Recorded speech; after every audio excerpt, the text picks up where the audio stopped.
उत्तर को पार करके दक्षिण को जीवित जल दिलाकर अब अयन पहुंचा पूर्व के राज्य में।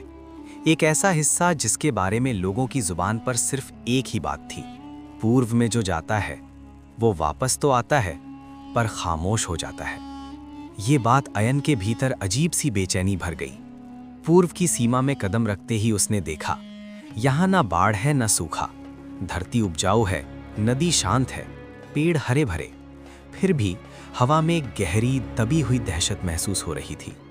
लोग रास्तों पर थे पर सभी धीरे बोल रहे थे, हंस नहीं रहे थे। आंखों में डर था और हर कोई चारों तरफ देखकर चल रहा था। अयन ने एक बूढ़े आदमी को रोककर पूछा, आप सब इतने चुप क्यों हैं? यहाँ तो सब ठीक दिख रहा है। बूढ़ा कांपती आवाज में बोला, ठीक सिर्फ दिखता है बेटा। तो फिर? अयन चौंक कर बोला। बूढ़ा फुसफुसाया, राज्य में नीरव वज्र उतर आया है। अयन ने भौहें से कोड़, नीरव वज्र? बूढ़ा बोला, हाँ, बिजली नहीं, एक अदृश्य बिना आवाज वाली शक्ति जो जिस गांव पर गिरती है लोग बोलना भूल जाते हैं। बोलना भूल जाते हैं? अयन हक्का बक्का रह गया। बूढ़ा सिर हिलाकर बोला, ना हंस सकते हैं ना रो सकते हैं, जैसे उनकी आवाज किसी ने बंद कर दी हो। अयन के दिल में सिहरन दौड़ गई। वो आगे बढ़ा पूर्व के केंद्रीय गांव की ओर। नदी के पास सुंदर सा गांव, पर 150 लोग और एक भी आवाज नहीं। सबकी आंखों में डर, चेहरों पर पत्थर जैसी चुप्पी।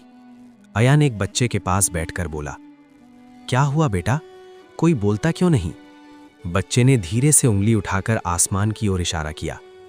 अयन ने ऊपर देखा, ना वहां काले बादल थे न तूफान, लेकिन आकाश के बीचों बीच हल्की सी सफेद चमक, जैसे कोई दरार।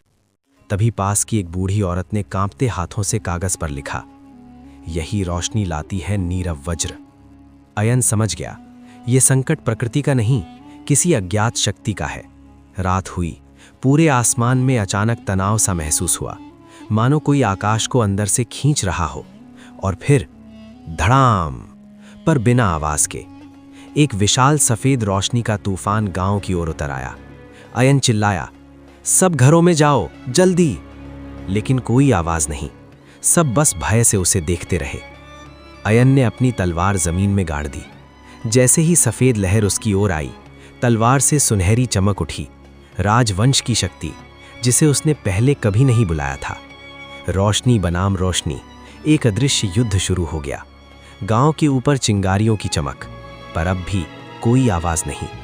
कुछ पल तक संघर्ष चला, फिर सफेद रोशनी पीछे हटने लगी और आकाश की दरार में समा गई।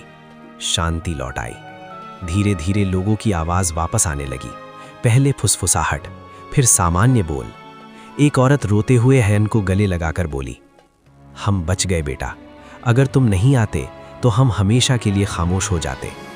अयन थके स्वर में बोला, डरिए मत, आपकी आवाज कोई नहीं छीन सकता। सुबह होते होते आसमान की दरार गायब हो गई। नीरव वज्र कहीं खो गया। पूर्व के लोग जाग उठे, सड़कों में रौनक, हंसी लौट आई। घोड़े पर बैठकर जब अयन पूर्व की सीमा छोड़ रहा था, उसने धीरे से कहा, उत्तर ने मुझे धैर्य सिखाया, दक्षिण ने उम्मीद, और पूर्व ने सिखाया, मनुष्य की सबसे बड़ी शक्ति उसकी आवाज है।